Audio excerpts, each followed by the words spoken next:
Colorado Business Committee for the Arts, the CBCA. We are a nonprofit organization based in Denver, but we work all over the state to advance our creative economy by connecting arts and business. We do that a lot of different ways. We work with law firms like this to get their employees involved with the arts. We help artists and creative professionals with the business side of their practice. We do advocacy work for our creative economy, a number of things. But one of our signature programs is Colorado Attorneys for the Arts, or CAFTA. And CAFTA, at its core, is helping artists, creative professionals, and creative organizations get connected to the legal services they need, whether that's protecting their intellectual property, drafting a contract, reviewing a lease, employment issues. As long as you are a creative entity and the legal matter connects to your creative work, we're going to try to help you find the legal support you need. That can be through our statewide referral service, where we're actually getting people connected to, hopefully pro bono or free legal assistance to represent them to achieve a specific end, drafting a contract, registering a copyright, and so on. We also do quarterly clinics. So maybe after today you have a few more questions and just want 20 minutes with an attorney who practices in one of these fields just to shoot some ideas off of, figure out what's going on. We do those quarterly, and then we do workshops like this, in person, virtually, truly all over the state. Dave and I have been, I don't know how many different places in rural Colorado talking about copyright law, and that's what we're here to do. So there's our website, cafta@cbca.org is our email address. I will be here the whole time, and I'm happy to share more about CAFTA or some of the other things we do at CBCA afterwards. But I am not an attorney. I am an arts administrator. We are joined today by Dave Ratner with the Creative Law Network to talk about protecting content. Your content that you're putting out into the world as you're promoting your businesses and creative endeavors. Others people's content that you're maybe using, showcasing, incorporating in some way, and what that looks like, how to protect it, how to do it correctly, how to know if you're infringing someone else or someone's infringing you. So with that, Dave, take it away. And please ask him lots of questions. Yes, definitely lots of questions. Thank you, Meredith. Thank you all for being here. And yeah, please ask lots of questions because I'm here for you, right? The idea is to share information. When I went to law school, I realized that most of what lawyers have is this supposed monopoly on information, but we really shouldn't, right? The idea is that the more information you all have, the better everybody does. So this should not be some walled city of, oh, you can't know this stuff, right? This stuff is meant to help you guys be successful. So that's why I'm here. So we will be talking about content, yours and mine, right? So both the content that we have that we may or may not want others to use, as well as others people's content that we may want to use, and just the rules around that. And so knowing that we have people here from all sorts of different industries, I'll try and keep it general while still making it hopefully specific enough to be useful. I will try and look at all of you while also knowing that we have a camera staring at us. So please do raise your hand, do ask me questions. You do not have to save them till the end. I have a bunch of slides. I will try and get through them. And if you want to save your question for the end, I will hang out afterwards. So no worries there. So content is everywhere. Now that may seem obvious, but thinking of it in a business perspective, okay? As a business or as a creative, as a designer, as someone just out in the world doing what we do, there is content that is on our websites. It may be in our brochures or printed materials. It may be right here. There's some artwork over there on the wall. All of that is content. It's in manuals and pitch decks. It's very much on the web, okay? So whether this is on our socials or, like I said, on our websites, all of that is made up of content. So when you look at content, there's kind of falls into a few general areas, right? A few general buckets, basically. Things like text, right? Words, essentially. Images, whether that be a photograph or a drawing. Videos, whether that's movie, television, TikTok, whatever it is, music, graphic design, all these different things make up the content that we're going to talk about today that has value to us in our work, basically. And it just so happens that all of these different types of content are protected by copyright. So copyright protects creative works. And a lot of times we think about copyright for protecting art.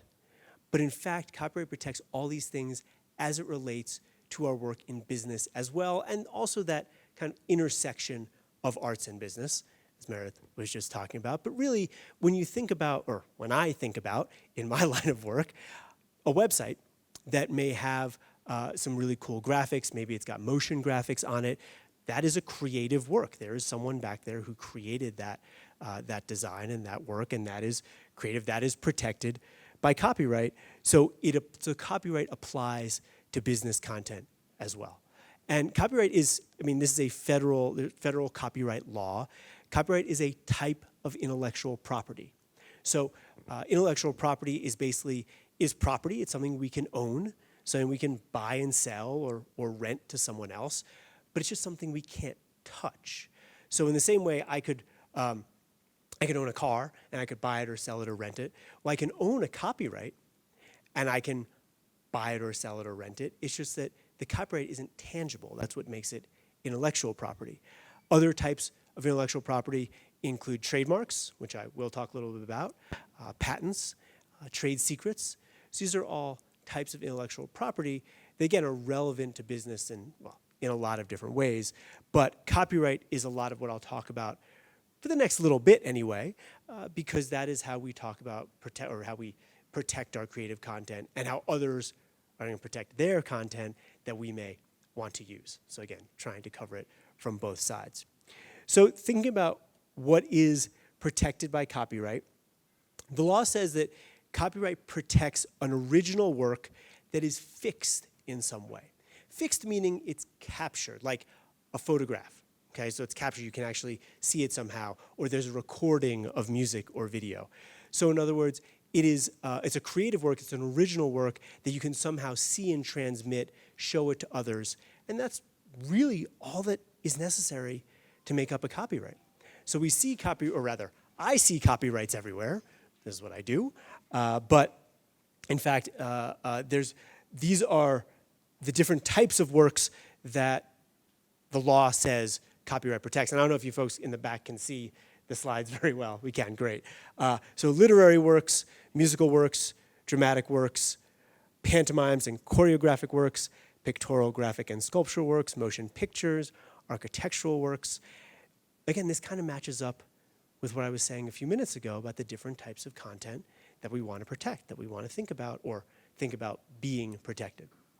So it is also worth noting what is not protected by copyright.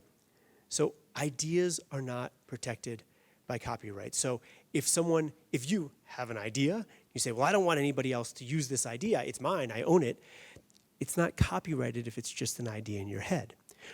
Once it's captured, once it's fixed in some way, then it's copyrighted. So if we write it down, if we record it, then it is protected by copyright. Facts cannot be protected. Right? Facts are free. Anyone can, whatever the weather is today, can protect that, things like that. And so the reason this is relevant, right, is that if you want to use, let's say you want to put some stuff on your website, putting facts on your website, those facts can't be owned by someone else, right? And to the same extent, to the extent you know some certain facts, you may not be able to prevent other people from using those facts. They're not protected by copyright. So just discerning the different types of content that we have and knowing kind of what we can protect, what we can't. That's kind of the basis that we're establishing here. So when we think about a copyright, when you own a copyright grants you a set of rights. So these are a set of exclusive rights. What an exclusive right means is that you're the only person, the owner of the copyright is the only person allowed to exercise these rights. So the only person allowed to do these things. So if you own a copyright, you have the exclusive right to reproduce that work. Now, that may seem kind of obvious, right? I created this graphic design. I'm the only one allowed to use it. Seems kind of intuitive. Other things, though, like I'm the only one allowed to prepare derivatives, so create other things that are based on it. I'm the only one that is allowed to distribute it or perform it, display it. So these are all things that the owner of a copyright is the only one allowed to do these things or allow someone else to do them. Okay, so to grant those rights to others. It usually goes down the line, right? So that it's not that everything, for example, my firm's website, I did not design everything that is on that website, right? I had someone else do it. They own that copyright. They grant those rights to me and I can use them. Now, no one else can just go on my website and grab what's on my website because they don't own the copyright. They don't have those rights. These exclusive rights are granted to the owner, and then the owner can grant them to other people.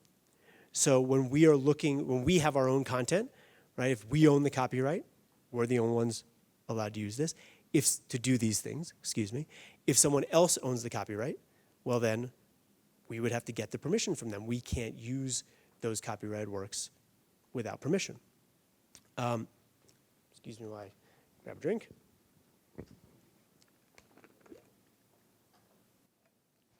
So this does bring up the question of, well, who owns a copyright? Okay, so we have various pieces of content. We've got video, we've got music, we've got graphic design, we've got photographs, but who is the owner? By default, and this may seem intuitive, whoever creates a copyrighted work, whoever creates the content is the owner by default.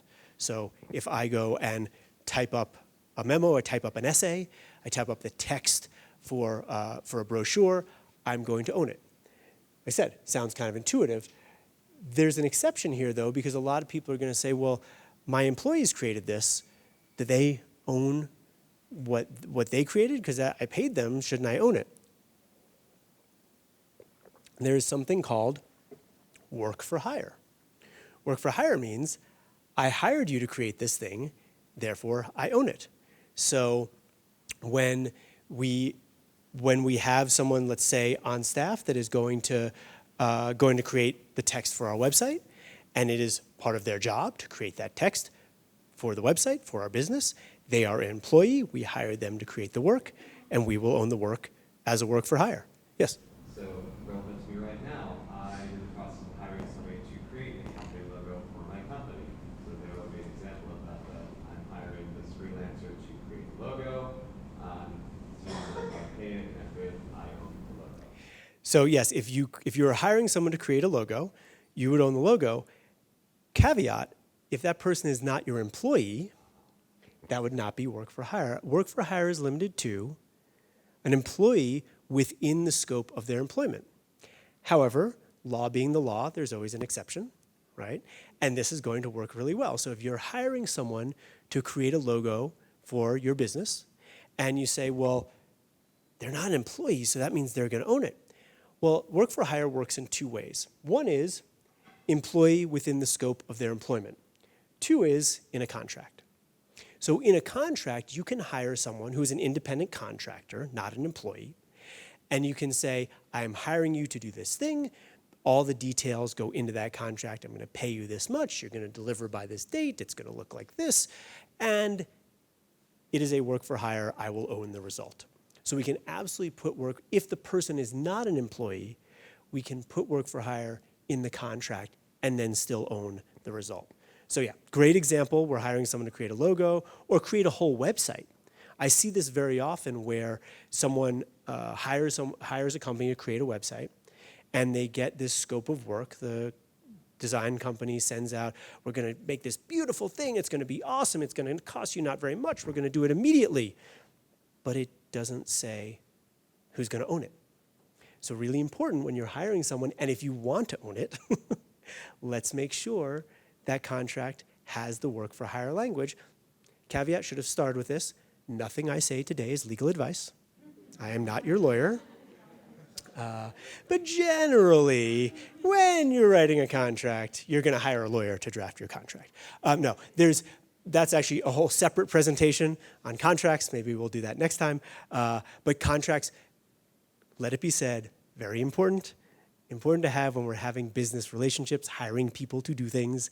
Important to have a contract that says who's doing what, when they're doing it, how much they're getting paid. Contracts do not have to be super complicated. They do not have to be full of legalese. They don't have to say whereas and wherefore all over the place. They just have to have those basics in there. And when you're hiring someone to deal with intellectual property, with content, let's be sure we talk about who owns that content and who can use it. Because one thing that often happens is we say, okay, we're going to hire you to create this beautiful logo, and they're going to say, you can own it. Can I please put it on my website? Because if you think about it, you hire someone to create this logo. You own this logo. You own those exclusive rights, okay? So now you own it. That designer doesn't own it, but they say, well, I want to reproduce it on my website. Can I do that? They need your permission because you now own it. So that contract can say, yes, I own it, work for hire, but I grant you the right, I grant you a license to use it on your website for your promotional purposes. Yes, Scott? So for with the platforms like Fiverr and Upwork, should we rely on the verbiage and the contractual agreements for them, or should we kind of make up our own? Great question. So if we're using Fiverr, Upwork, one of these websites, what about the contracts there? And forgive me, I don't remember so whenever we're using a website related to content, we want to make sure we're looking at the terms of use for the website. And the terms of use are basically a contract. So when you click to agree, you're basically signing a contract. And so we look at the terms of use for whatever Fiverr, Upwork website that we're using and see what's in there. Usually, if I remember, it's been a little while, if I remember correctly, a lot of them say you need to contract with your designer, with your contractor directly. Sometimes, some of them do have a thing that says you're going to own whatever they create for you. I don't remember which is which, but Scott, you're exactly right. It's exactly what we want to be doing, thinking about. So I'm done here. Obviously I've gotten through to y'all. You figured it all out. You know everything you need to know. So one thing that question I often get is, so this copyright is really important to anything we're creating, to this content, but like that thing's kind of old, so is it still protected by copyright? Okay, so one thing to know about copyright is there is something called a copyright term, which is how long a copyright lasts. And a copyright lasts a really long time. Okay, copyright lasts for 70 years after the life of the author. Okay, so I designed my website today. I own the copyright in that website. The copyright lasts for 70 years after the year I die. It's a really long time. Now, the law has changed over time. So something from 60 years ago, we want to look into it. I'll talk about that. But also work for hire, because if you think about work for hire, wasn't designed by a human, it's owned by a company, right? Because that's how work for hire works usually. So work for hire is 95 years after first publication or 120 years after creation, whichever expires first. So ultimately, a really long time. So the reason I put this up here is just to keep in mind that there's a lot of content out there. As I said earlier, part of what we're talking about today is our content. Part of what we're talking about is using other people's content. When we want to use other people's content, generally, it's probably still protected by copyright. If you want to put Shakespeare's sonnet up on your website, go right ahead. He's long dead, right? We're way past 70 years on Shakespeare. In fact, anything under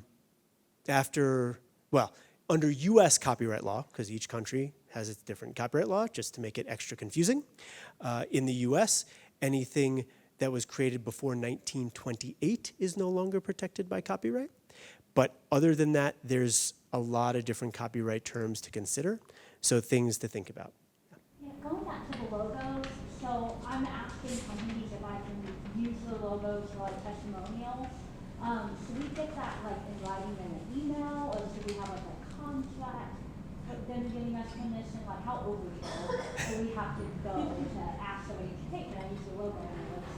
It's a great question. So if we're using someone's logo on our website, just for testimonials, what sort of permission do we need to use those logos? And generally, yes, having it in writing in some way.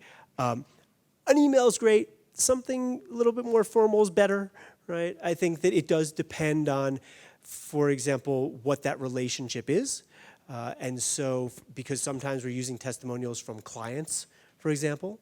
So jumping ahead a little bit, let's say your client hires you. In the contract where your client hires you, you can say, oh, and by the way, we're allowed to use your logo on our website. And then it's in a contract. But having it somewhere where we can, and this is, again, general for any sort of legal agreement, something we can point to that is like a contract, so we can prove, yes, we agreed on this. A contract is really just an agreement. It's an agreement between two parties, and it's in writing, so we have proof of that. It's memorializing an agreement. That's what a contract is. So if we want to use someone else's logo, yes, having something in writing that gives us that permission, and being specific. They're not giving you permission to use their logo on the side of a building. It's just on a website with a testimonial, and then we have what we need. Do you have a question? Since it's not common in the U.S. to have a contract for a job, I was wondering how that affects works created in the scope of employment. If your employment is as a lawyer, but they say, hey, can you mock up a logo for me really quick? Can you just put a sketch down? Who owns that, since you're a lawyer? I love the question. Yes, I'm a lawyer, and lawyers hire other people to do other things. But yes, this is a great question. So basically, the essence of the question is, if someone hires you to do something and creating the content is not within the scope of your employment, you made a good point, which is most people don't have employment contracts. We hopefully have contracts with independent contractors, but with our employers, there may be an employee handbook or an offer letter, but there's not usually an employment contract. What's really important to this is the scope of employment, right? What is considered the scope of employment? I once helped a client. This is actually through Colorado Attorneys for the Arts. She was an artist, and she couldn't afford a lawyer, so she came to CAFTA and said, hey, I need a lawyer, and we volunteered. And she said, well, I'm a server at a brewery. And they said, hey, we need a new design we need artwork for our new menu. So I designed the artwork for the menu, and now they say they own the artwork. So what is the scope of her employment? The scope of her employment is being a server. Creating the artwork was not within the scope of her employment. She wasn't doing it on a check, like a ticket, right? She was doing it as a separate type of work. So in that situation, we could say, no, she still owned the artwork because it was not work for hire. It was not created within the scope of her employment. Now, she didn't have an employment contract. She didn't have something in writing that said, your job is server. But what did she get paid to do? They didn't pay her extra for the artwork, right? It was just, she got her wage, she got her tips, and so the scope, we can define the scope of her employment as server. Now, that is a great example because it's easy. If everything was easy, I wouldn't have a job, okay, right? There's always gray, there are always blurry lines out there, and that is where I live most of the time. But it is a great question about what is the scope of employment and why we need something in writing if there is going to be a transfer of the ownership of the content, or if there's going to be use of it, because that brewery could have gone to their server and said, hey, we'd love to use this. Can we pay you whatever amount? And she probably would have said yes and everything would have been fine, but they didn't quite decide to go that path. So, so we had to talk about it a little bit. Yes, sir. So if you're using, say, some copy as inspiration, how much would you have to change the copy or like artwork? If you're using content as inspiration for your content, this goes back to, preparing a derivative work. So a derivative work is one based on an original. So if I draft a bunch of text, I'm going to own the copyright in that text, which gives me the exclusive right to prepare derivatives. Now, examples of derivative works are really broad. If I write a book, a movie based on that book is a derivative work. But if I write a book and someone wants to translate it into another language, that is also a derivative work. If I write a book and someone wants to make the Cliff Note, they still have Cliff Notes, the shortened version of that book, that is also derivative work. So since it is an exclusive right of the owner, you need permission to create that derivative. Now, there is also a theory that everything is derivative, right? All music is based on the music came before it. All art is based on the art that came before it. Without getting into that long discussion, which I love that discussion, actually. There is not, I often get this question. I heard 30% is okay. Not 31%, but 30% is okay. There is no percentage because how do we assign a percentage to creativity? There is room for derivative because ultimately we get inspiration from things, right? And so if you were to read some copy and say, man, I love the vibe of that. I love really what the tone is.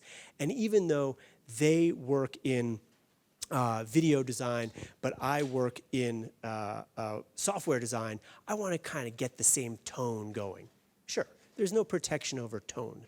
But if you say, I'm taking verbatim and I'm going to change a few words, not okay.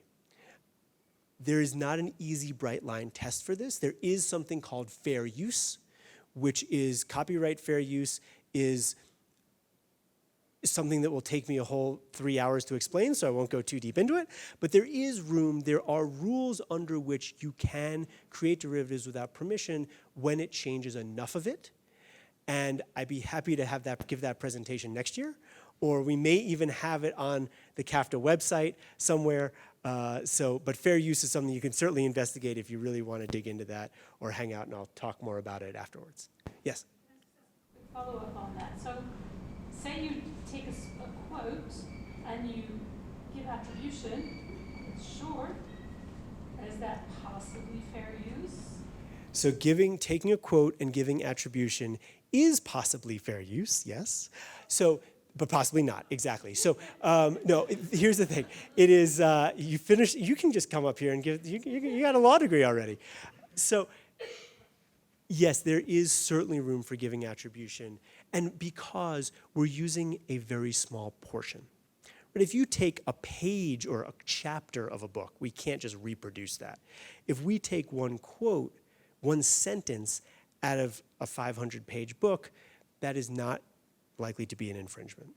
And yes, this is one of the things we look at when we look at fair use. I'm going down this rabbit hole.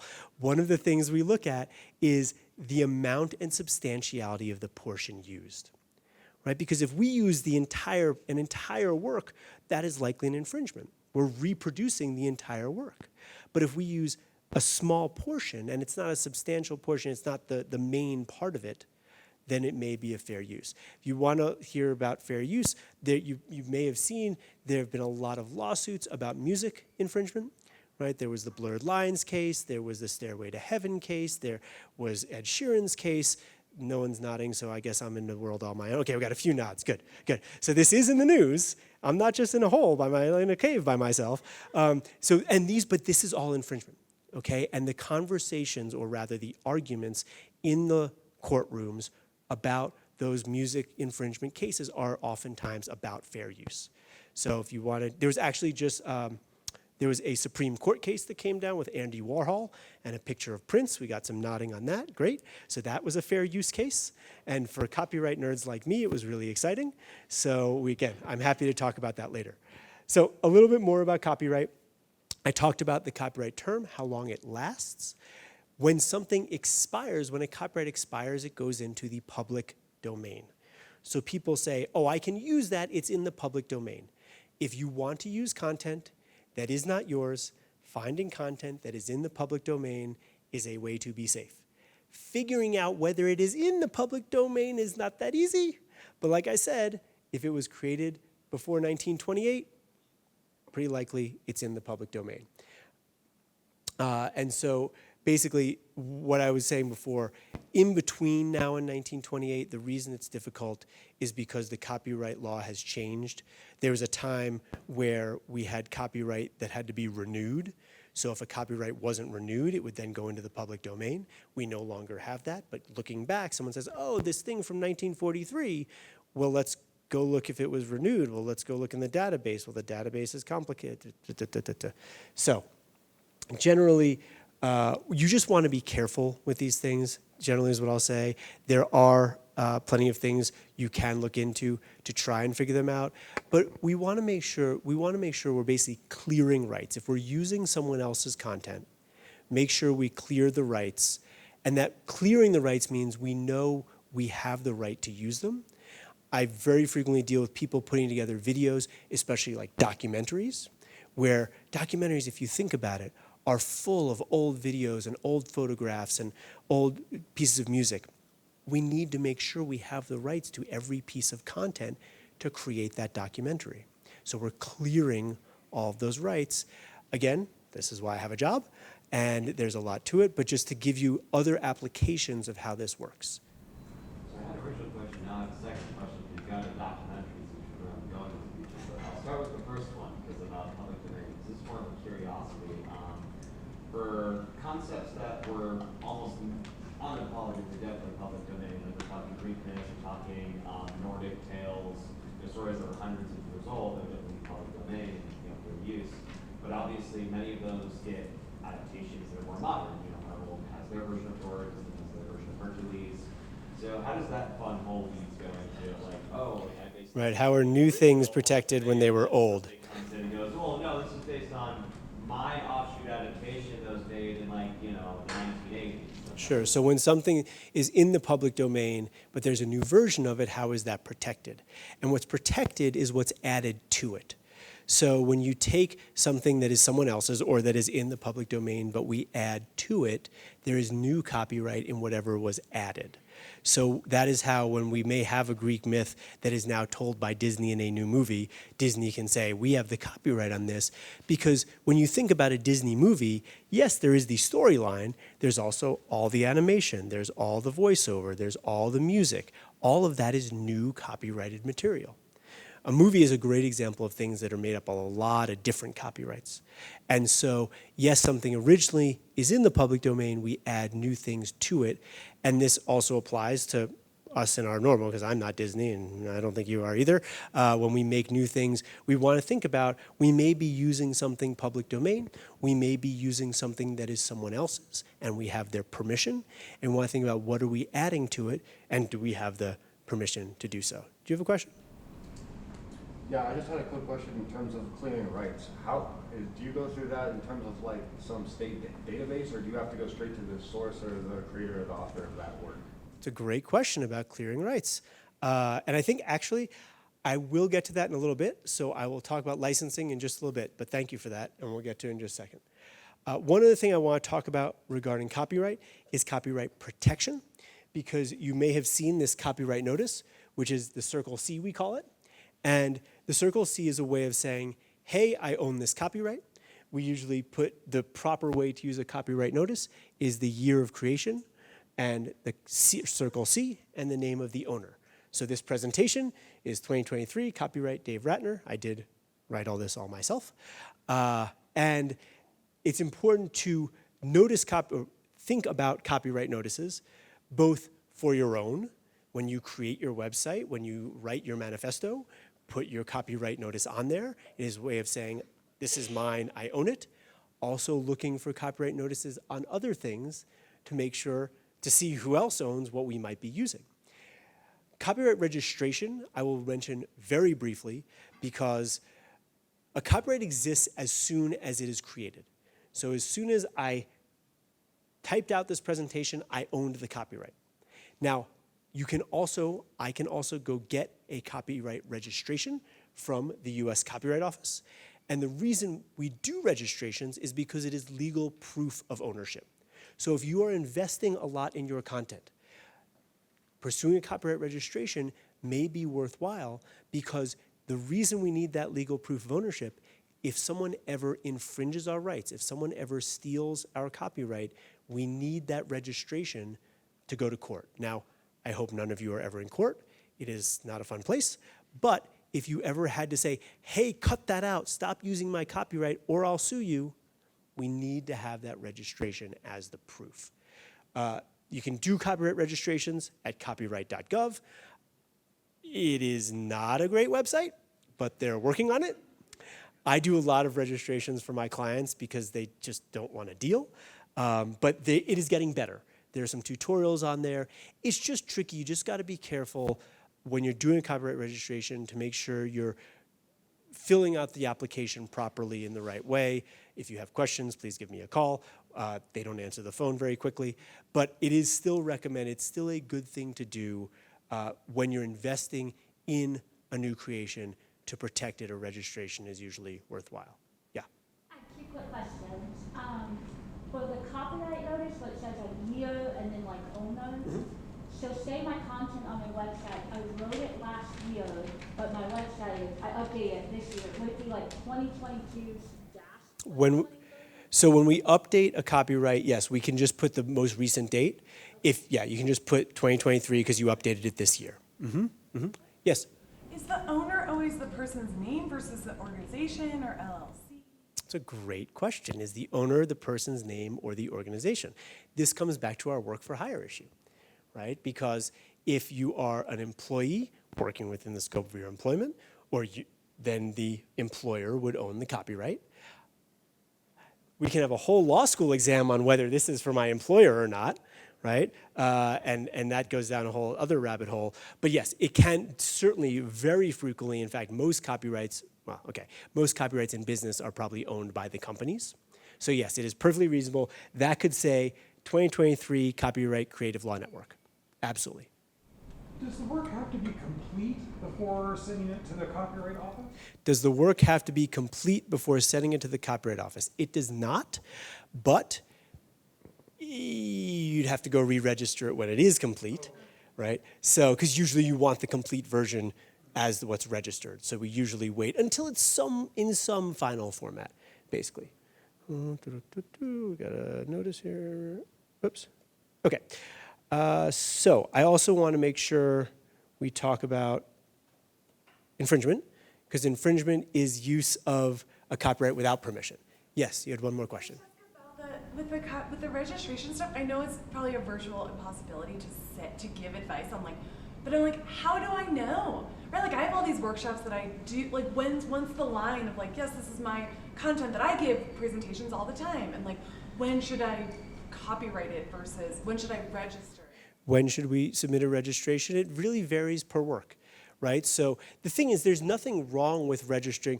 I can register this presentation today, and if I give this presentation again next month and I make a bunch of changes, I could submit a new registration.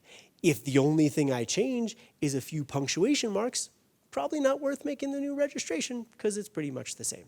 So different types of works can be registered at different iterations.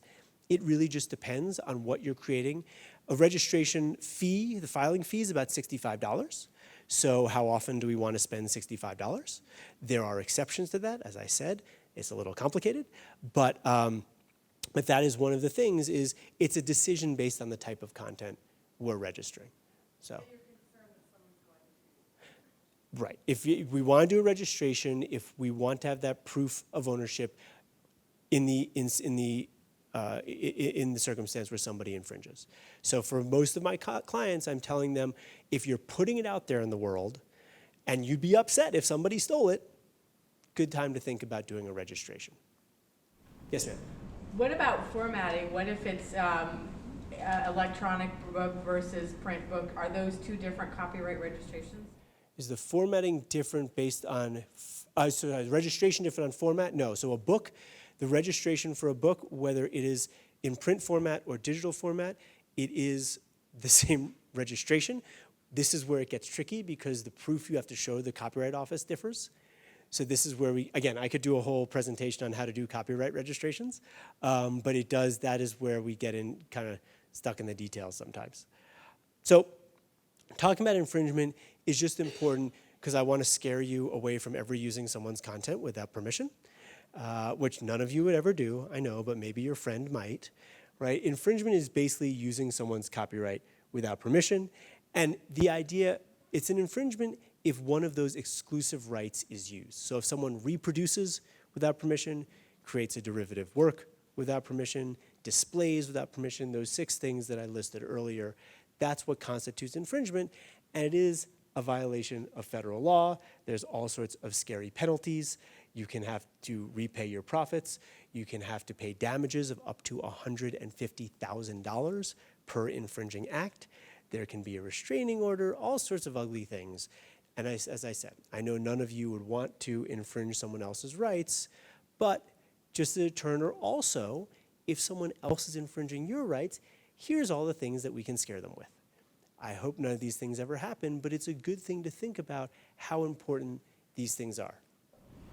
David, the question is, do you have a percentage of how many people actually do defend their copyright and the cost that is associated with that? Because it does seem like if you're a small mom and pop or small agency, it's hard to protect.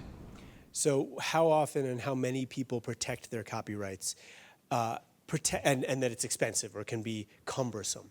So I would say that copyright protecting it doesn't have to be expensive, because it can be as simple as, hey, cut that out, please, right? So I very frequently get to draft these things called cease and desist letters, right? We've heard of a cease and desist letter, yes, of course, which basically means cease and desist from doing that, cut it out. And drafting a letter is not a super expensive or complicated thing to do.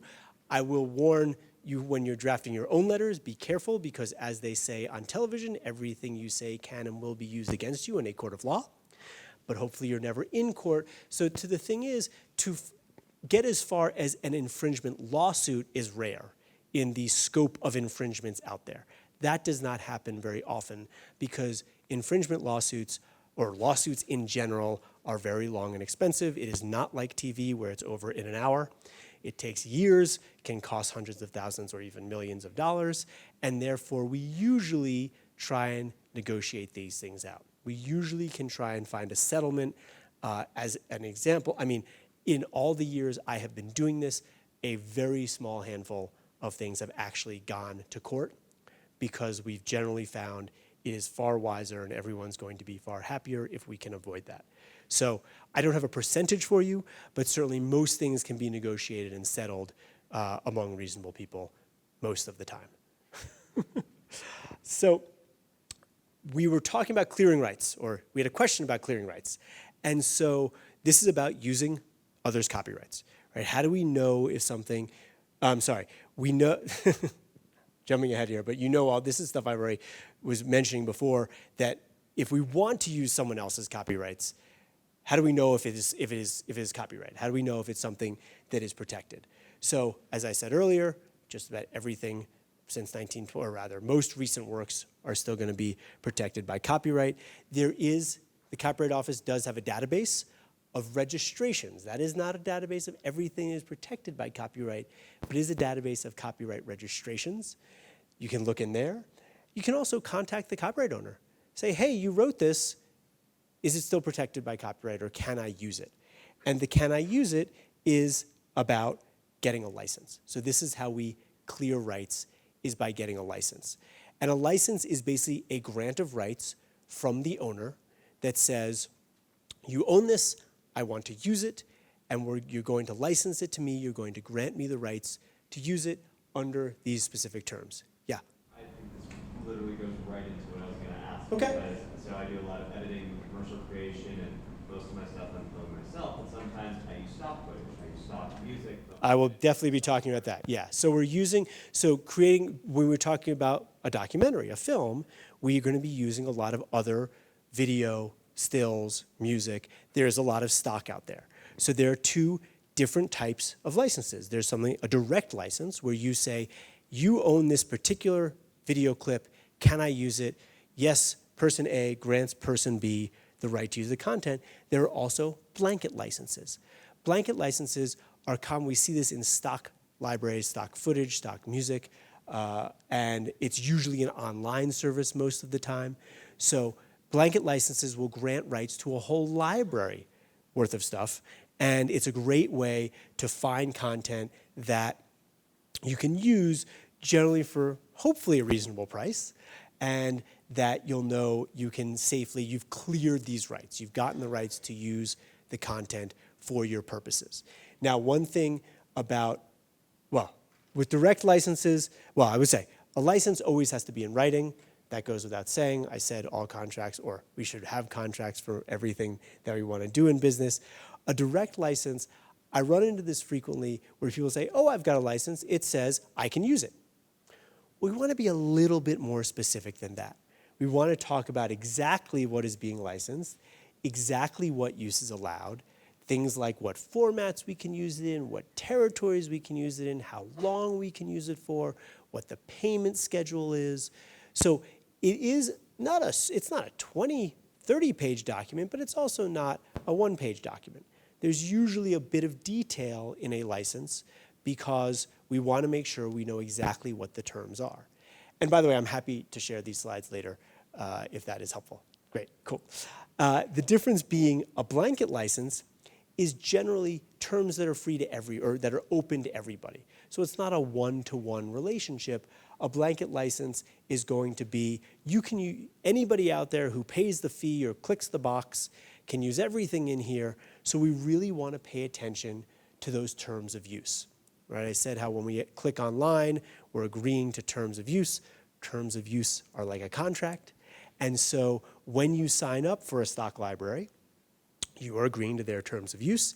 And it may say, very common, stock libraries will say, non-commercial use only.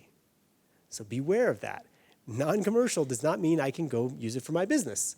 Non-commercial means not for your business, right? Now there may be, if you pay more, you can use it for a commercial purpose.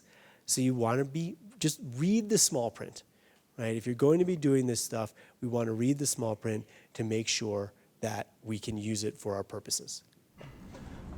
So often on social media these days you see memes or GIFs or people more specifically pulling directly from movie clips or TV clips or even with like reaction trailers where they show movie trailers. Like how does that work in the scope of things? Because I don't think these big companies are going after all these little influencers that are showing all these little clips of everything. Right, so using clips in social media postings by influencers, and again, you guys are reading my mind because that's the next thing to talk about, is whether posting grants a license. Because yes, we see content on socials, online, all over the place. And what a lot of the social media companies, especially like the TikToks out there, have licenses, have deals with the major movie studios, which are all conglomerates that own a lot of television content, that allow those licenses, and it's set up already. This is also very common with music. Right? If you go post on TikTok, they've got music, you can use it. They're supposed to be paying the musicians, and so there is a lot of content that we can clear, or rather that is cleared to be used on socials. Now, it does not mean that you can go take an entire movie and post it on your YouTube, right? That is not what this means. But there is also a certain amount of fair use, going back to what we discussed before about using the amount and substantiality of the portion used. So there may be situations where a clip is used and it is determined to be a fair use. So there's a number of different ways that we see content on socials and in online postings that may or may not be licensed. The main thing to think about, because there's a common misperception that, oh, it's up on Facebook, Instagram, YouTube, whatever, therefore I can use it. And that is 100% not the case. That is not how it works. What it is important to understand is if you post something to social media, you are granting them a license. You are saying, I own this photo I took, but I am putting it on Instagram. Instagram now has the license to reproduce and distribute it, to display it, those exclusive rights that I was talking about.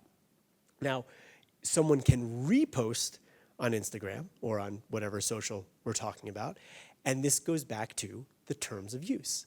Right? The terms of use for each social media platform dictate what we can and can't do with the content on that platform. And every one of us who has signed up for a social media account has agreed to that contract, those terms of use, with those social media companies. And again, we could spend many hours on that topic as well. So without sticking on it for too long, you basically, the main point here is that when you post something, you're granting rights, and just because someone posted it doesn't mean you can use it. Is that a question? Yeah, I have a question, but it actually goes back one slide to the, let's say you're buying an image or some stock photos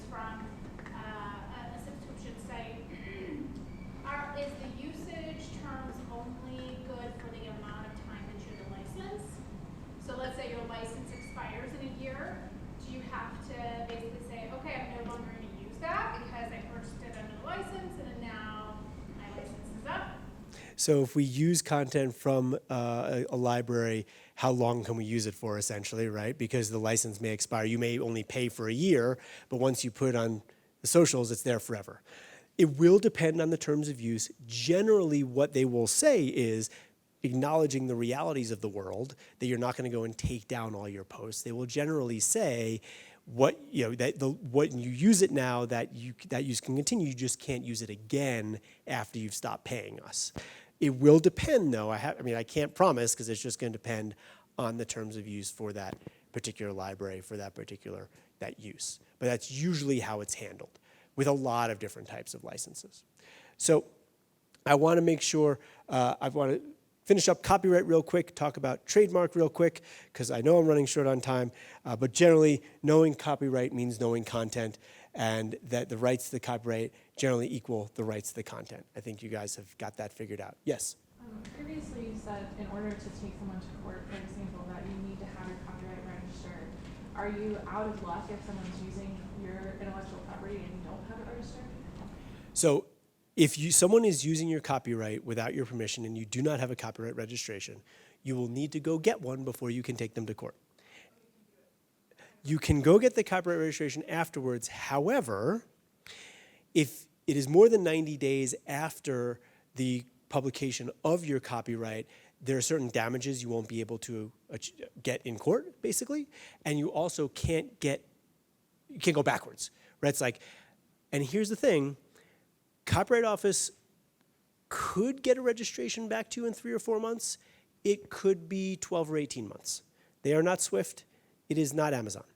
So, there is actually, you can pay for expedited service if you have a compelling reason.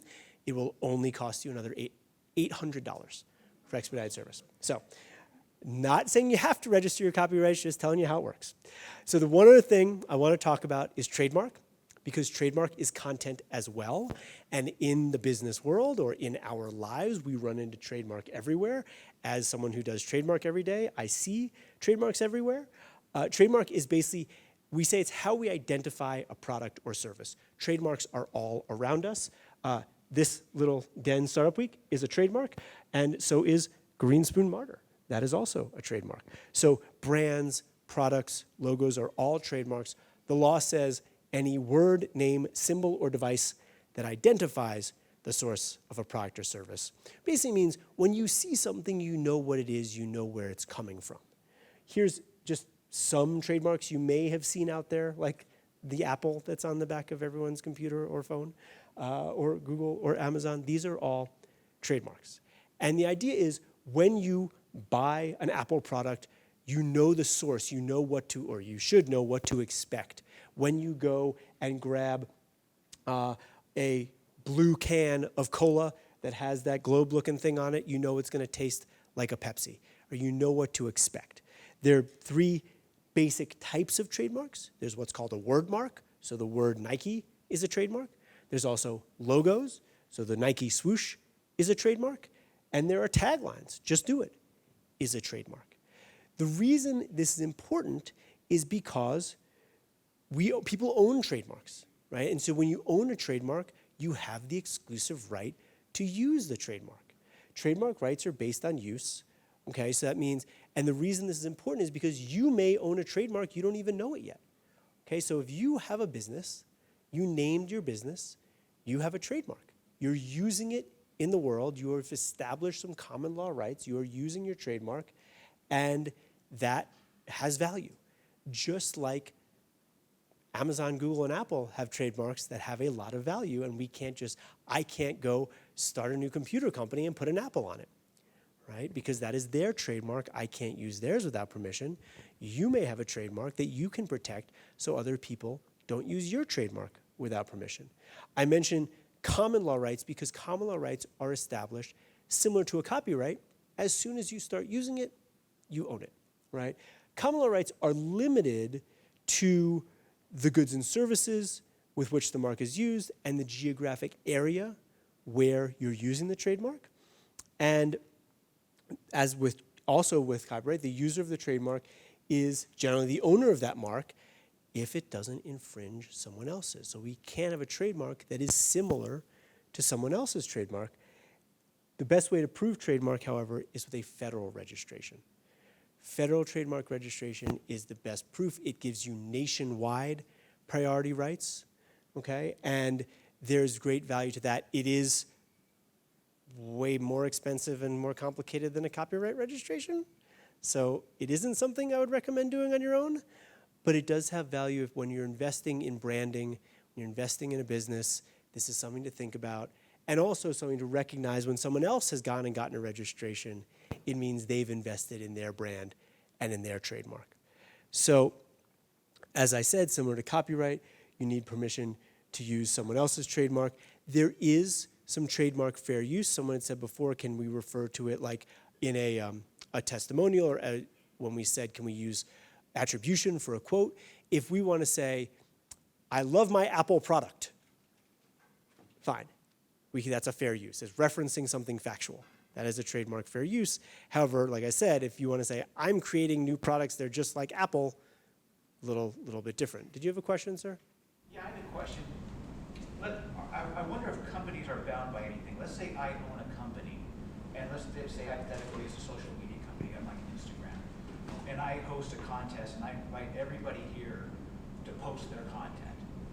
And am I bound by anything as a company if I write my own terms of service and I say, hey, anybody who posts their content on my site for this contest, I either own it or I have shared rights commercially and organically. So my question is, am I bound by anything if I'm So if you are running a contest or you have a company, you can absolutely write your own terms of use. I will mention that contests and sweepstakes have a whole other area of law that govern them, so we can't just throw up contests everywhere. But terms of use can be drafted like any other contract.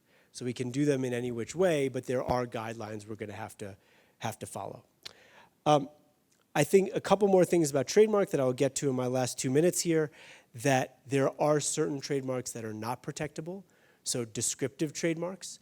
If I want to say my law firm is Dave's Law Firm, well, if some other guy named Dave has a law firm, he can also call his law firm Dave's Law Firm. I can't protect that because it is describing the services we're offering. There's a lot of different examples of that. And again, maybe next year I'll do a trademark presentation so I can get into those details. The best trademarks are what are called fanciful trademarks, made up words. Kodak, Xerox, Kleenex. These are not, no one's going to come up with a similar name. They're not descriptive because they're made up. So if you're thinking about branding your company, thinking about fanciful, made up words are going to be the best trademark for your company. One other thing to know about trademark is that the circle R means there is a federal registration. Someone registered that trademark with the Federal Trademark Office. But even if you don't, you can put a little superscript TM next to your trademark, and that is saying, this is my trademark, I'm claiming common law rights, and this is mine, so we can always put that TM next to our trademark. We want to always use and respect these trademark notices, so notice when you see them and realize that they are valuable, right? Like I said, these major trademarks that I listed before are worth billions of dollars, and hopefully yours will be too. So just respect it, protect it, and if we can get a registration for it. In general, I will conclude by saying what we learned today is that content is made up of all sorts of things, including copyrights and trademarks. They are usually owned by someone, which means we want to get permission. We only want to use someone else's content with permission. We want to generally protect our trademark and copyrights, notice when they are protected, and all this stuff is a great asset. I know I'm out of time. I appreciate everybody being here. I have business cards sitting up here on this table because if I have not talked about something today, I would love to talk about it with you. Please send me an email. Please enjoy the rest of Startup Week. Thank you all for being here. Thank you for your questions.